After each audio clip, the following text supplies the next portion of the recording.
Mr. Johnson, salesman out of Wisconsin, takes a business trip down to Louisiana. As soon as he gets there, he writes an email to his wife. Except, unfortunately, instead of putting in Joan, he put in Jean, which wounds up going to a preacher's wife where the preacher had just recently died. The preacher's widow takes one look at the email and faints right away. She's found by the neighbor who comes over and brings her to, and the widow points to the email, and the email says, "Arrive safely, but it's awfully hot down here."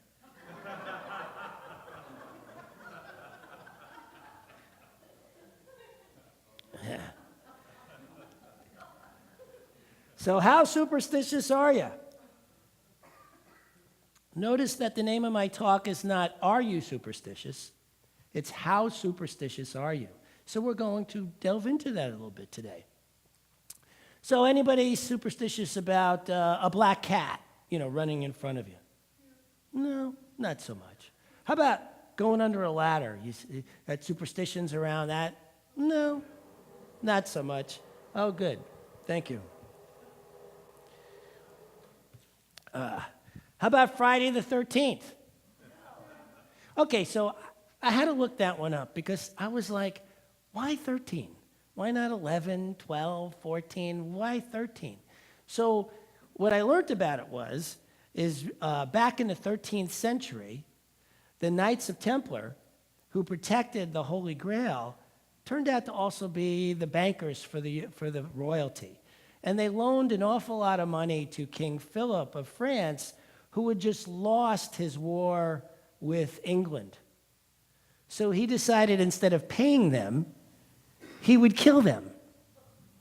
And so he killed them all on Friday the 13th.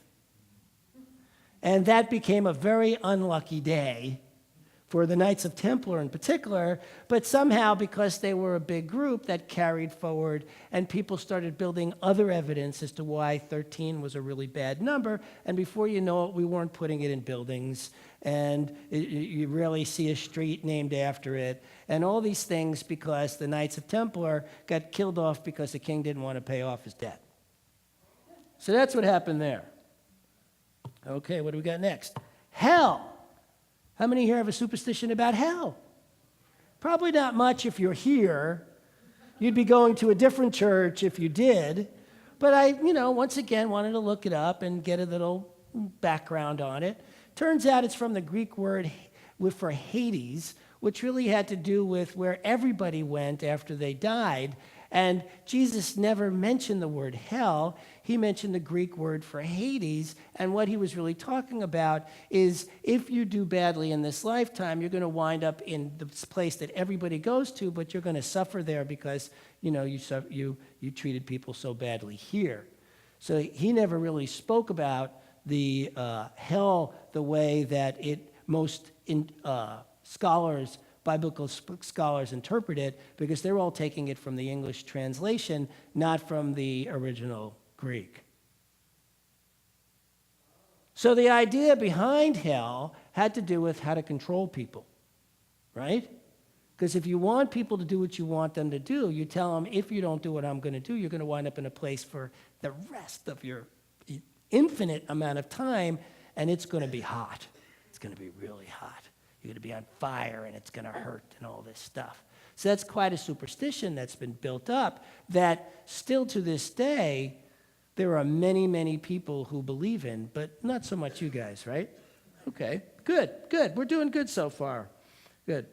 How about believing that if you get 3 coin tosses of heads or tails in a row, that actually means something? Well, the I Ching is an entire Chinese oracle-based system, is based on the idea that if you throw 3 of the same, that does have meaning more than if you don't. That those are its most powerful hexagrams, trigrams. Well, I don't know, but that's what they do. Well, wait a minute. Let's go on. Anybody here believe in the tarot cards? Have tarot card readings or palm readings? How about working with a pendulum? Oh, yes. So we have some superstitions that are finally starting to arise. How about believing that an inanimate stone can heal? Yes. Okay. Yeah. So here's the definition of superstition, taken from dictionary.com. We're finally hitting on some superstitions here, huh? Okay. Any irrational belief with regard to the unknown, a sense of unreasonable notion, a belief in the power of the supernatural. Because you really can't prove that a pendulum works or rocks heal. But here's the thing, we believe that anything you believe strong enough is going to show up. And so superstitions happen, right, because somebody starts them, but then they get reinforced until they become race consciousness, and then all of a sudden what's going on is because we now have put all our thoughts and beliefs into this thing, and we are in a movement that believes that anything you embody shows up, of course that happens. Evidence is easy to find because of how the universe works the way we see it. That's how superstitions happen. Because evidence will show up simply because people believe evidence will show up. Right? Isn't that what we believe here? Isn't that how this thing works? Okay. So what about how this thing works? How about the superstition of there is a powerful good in the universe and you can use it? We believe in that one a lot, but is it a superstition?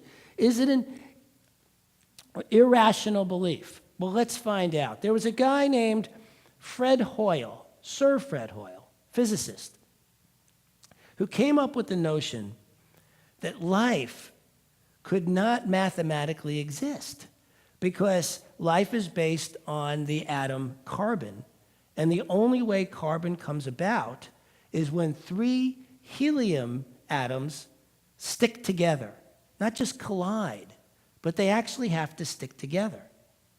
And he did the math, and it turns out that in a random universe, 3 helium atoms would never, not enough of them, would ever stick together often enough to create life. So he puts out this idea that means since life exists, there must be something else going on. This something else going on he called resonance. Now it turns out that this other physicist, I want to get his name right here.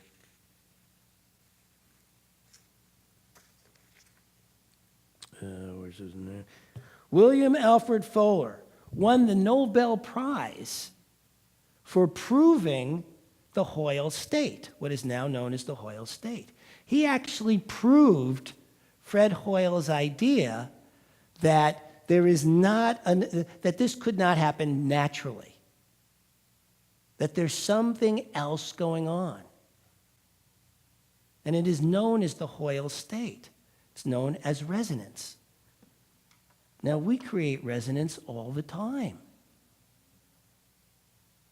We create a state at which something creates that wouldn't naturally create, except for the fact it does because we put our energy and power into it. It's the basis of life itself. So here's a guy who was an atheist when he first got into this. And then, I can find it here, there it is. He is quoted as saying, the likelihood of the formation of life from inanimate matter is 1 to a number with 40,000 zeros. That's a big number.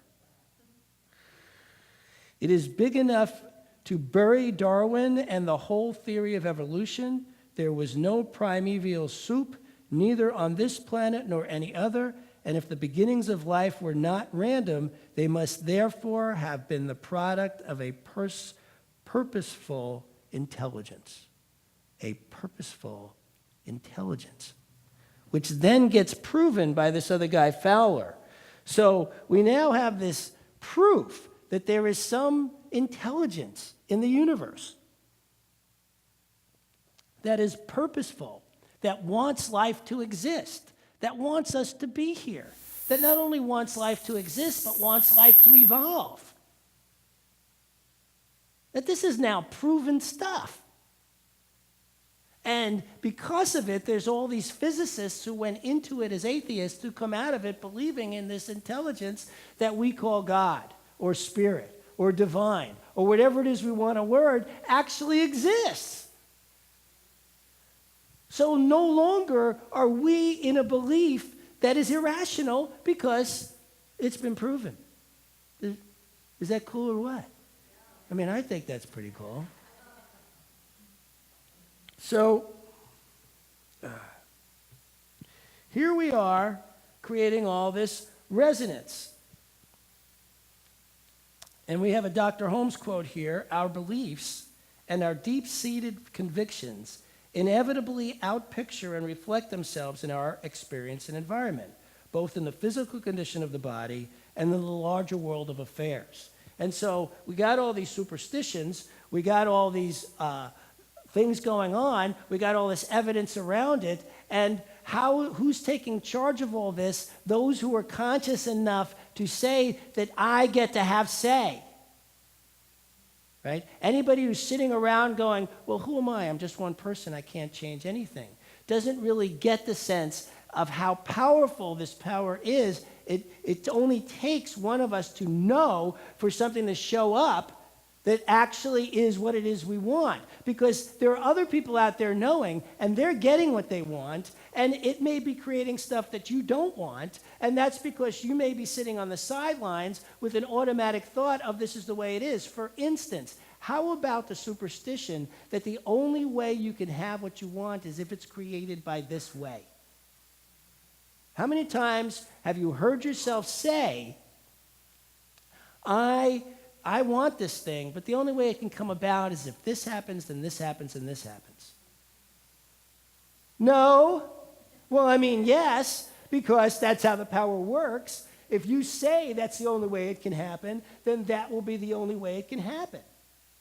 Right? It's up to you to then realize that there is a larger picture at play. There is a larger power at play. There is a larger way of being at play that allows for an infinite number of possibilities no matter what the situation. It's this thing, that we continually forget in the midst of circumstance that at any given moment, no matter what the circumstance, it can be altered simply by our embodying something else. Well, I say simply. Yes, it's simple.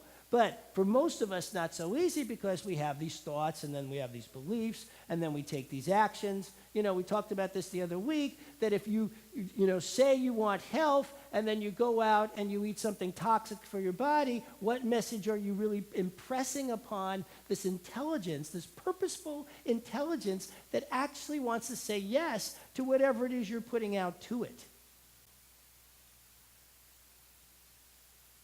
So checking in and seeing what it is you are offering up, what it is you are impressing upon this power is incredibly important if what you want is the life you say you want. There is a power for good in the universe and we can use it. So how superstitious are you? I talk to my car. I do. I've been talking to I bought my car new in 2006, named it Betsy. And one of the things I learned back then was that very, very few cars make it to 300,000 miles. And I was like, I want my car to make it to 300,000 miles. And so I decided I better have a great relationship with my car if my car's making it to 300,000 miles. And so we talk. I mean, I say we, I haven't heard it talk back. But I mean, it kind of does, right? It talks back by running well. It definitely talks back even louder when it doesn't. So it kind of lets me know how it's doing on a pretty regular basis. In fact, I hear the slightest little difference in the engine because I have a pretty intimate relationship with my car. We're up to 299, 235 miles. That car's making it to 300,000. Every single day I thank that car for starting. I don't care if that's superstition or not. I am being grateful for my car starting every single day. Right? Okay, how about this one? Now, there's this thing, paranoia, which is a superstition, which has to do with, a conspiracy theory about everything being against you. Well, I have found a new word called pronoia. This is the conspiracy theory that everything is working for you. I don't mind being superstitious around that. I would like taking that in. Now, here's the thing. My next point of the day has to do with fear. Fear is always of the future. And since we don't know the future, it is an irrational belief. Thus, fear is a superstition.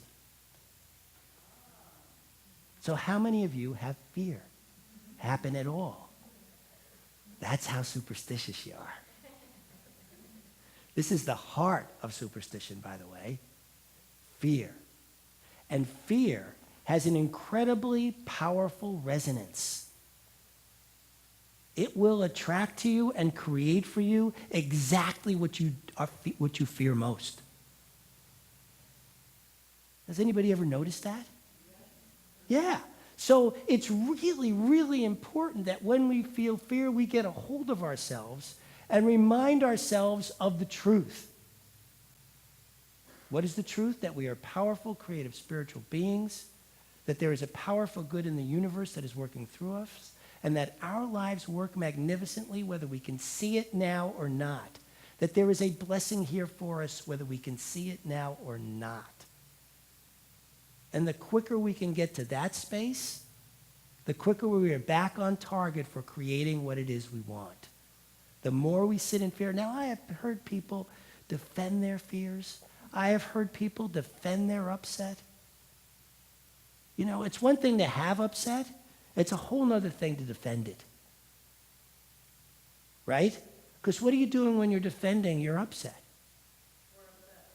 No, you're reinforcing and giving power to whatever it is you're upset about. Things happen that are upsetting. Heck, I get upset, right? But you will never find me defending my upset. I'll have my upset and we move on. Because if the second we defend it, we are actually recreating it again. That's the last thing we want, right? Grieving and hurt happens. Depression happens when we add fear to it.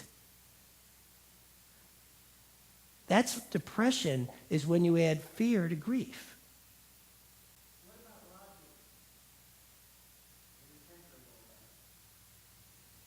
Well, that's an excellent question, and I guess it would depend on which way you want to take logic, because I have sat in enough logic groups to know that you can create logic and evidence towards something horrible happening, as well as create the logic and evidence towards something great happening. So the question is which way do you want to go? Where do you want to take your life? Being superstitious isn't the problem. The problem is what you're superstitious about, what you're holding on to around it, and where it's leading you next. Where do you stand? Do you stand in that place of knowing that we are powerful, creative, spiritual beings? Or do we stand in the place like many others who look at our movement and go, they're just irrational. They're just talking superstition. They're a cult. Right? We're none of those things here. What we are is standing in truth. We are not even positive thinkers, though that's a really good first step. But being a positive thinker isn't going to get you there. It's the embodiment that gets you there. And embodiment takes time. You guys have heard me talk about this week after week after week. We got Dr. Ernest Holmes here saying, realizing then that while the power is limitless, it must become operative through our own embodiment. We shall see that what we need is not some greater power, but a greater consciousness, a deeper realization of life, a more sublime concept of being, a more intimate concept of an already indwelling God who is personal to us by virtue of being personified as us.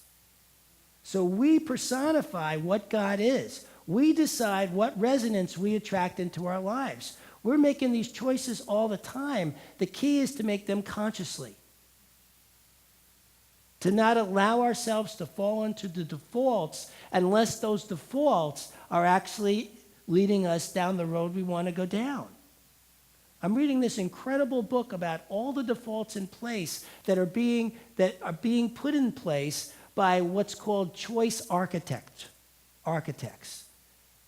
And unless we stay fully conscious, we're being led down roads that they want us to go. This is not a conspiracy theory. This is actually, if you want a really good example, look at your phone, your cell phone. It comes with a myriad of defaults that you didn't pick. So if you don't make a conscious choice around any of the defaults your phone has, it's doing it for you.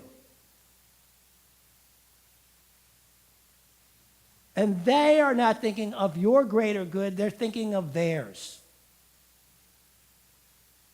So they understand choice. You need to become the choice architect of your life. The way to do that is by being conscious that this is going on, that you don't want to fall into defaults you don't want to fall into. If a default comes along you like, then you consciously choose it, and by this create the resonance you want to create of this power, this Hoyle state, this way of being, this powerful good in the universe that is yours to have. That is yours to have every moment of every single day. All you got to do is stay conscious of it. That's the hard part, right? What you have to do is stay conscious of it. This is why we come together like this, so we can remind each other to stay conscious of it. To stay conscious that as soon as we go unconscious, somebody else's default is taking over and leading us where we may or may not want to go. And that's not superstition. That's what's happening. But we can take charge. Now, it is an awful lot of work to stay vigilant 100% of the time. Which is why I talk about the fact, as long as we stay in the 60%, close to 60%, we're moving towards, even if we get a little waylaid here and there, we're moving towards what we need. We're moving towards what we want. We're moving towards that greater and greater life. We get to give ourselves breaks. We get to take vacations. But we want to be, clear that we're not walking down roads we don't want to be walking down just because somebody else said it was a good idea. Your agenda gets to rule your life. Your agenda gets to rule your life if you're conscious enough to carry it that way. Otherwise, somebody else's is. Are we clear about this? Good. 100%. Good. Let's see what else I got. Okay. I think that's... We're coming to our close here.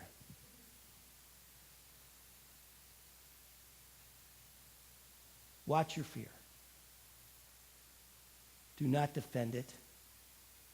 Watch your upset. Do not defend it. It is in the defense that you give it power. I was running a band for a center. I was a music director in Asheville, North Carolina. And I had a drummer in the band who could not keep the time steady. He just couldn't do it. And so one day I was talking to myself about how bad my drummer was, and my keyboard player came to me and goes, you shouldn't really hold him that way. You need to hold him as the best drummer there is. And I said, but he's not. It's time. He can't keep it. And he said to me, it doesn't matter. Just hold it that way and watch what happens. So I said, all right. So for 2 solid weeks, I stopped, working with him, and, I was always trying to give him notes and always trying to tell him how to do it. For 2 weeks, all I did was hold him as the best drummer I ever worked with. 2 weeks later, he quit. 3 days after that, the best drummer I ever worked with showed up. All I did was set straight what it is I wanted.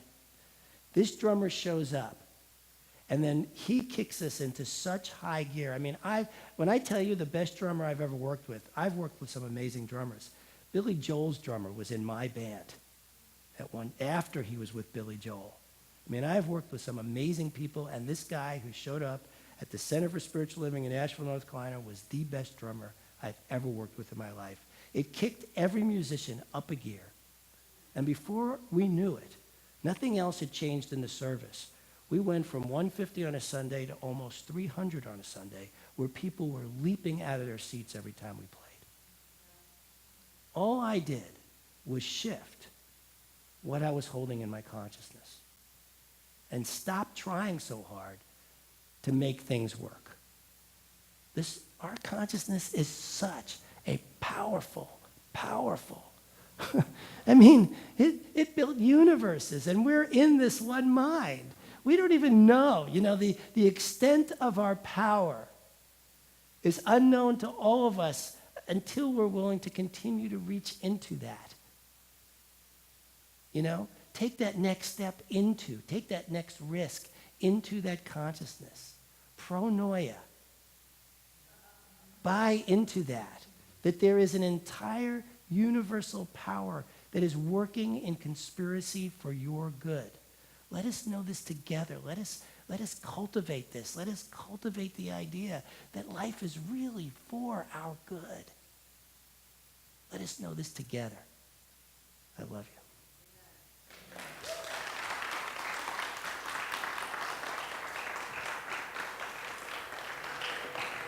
All right, take out what you're going to give and hold it in your hand. Do not crumple it up, uncrumple it. Get it in your hand. Because this is God too. This is the essence of the flow you are creating in your life. You hold this in your hand, and you know for yourself that by putting this out, you are receiving multiplied abundantly, that this is the creative process. This is the law of circulation. Starts right here when you put out so that you get back. This is how it flows.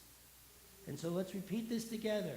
God is the source of all supply. Money is God in action.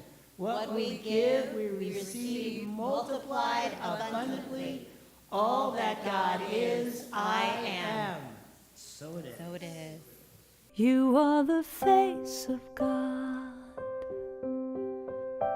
I hold you in my heart. You are a part of me.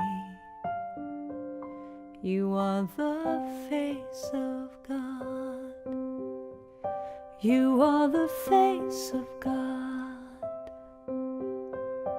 I hold you in my heart. You are a part of me. You are the face of God. You are the face of God. Tu es l'image de Dieu. I hold you in my heart. Tu es l'image de l'amour.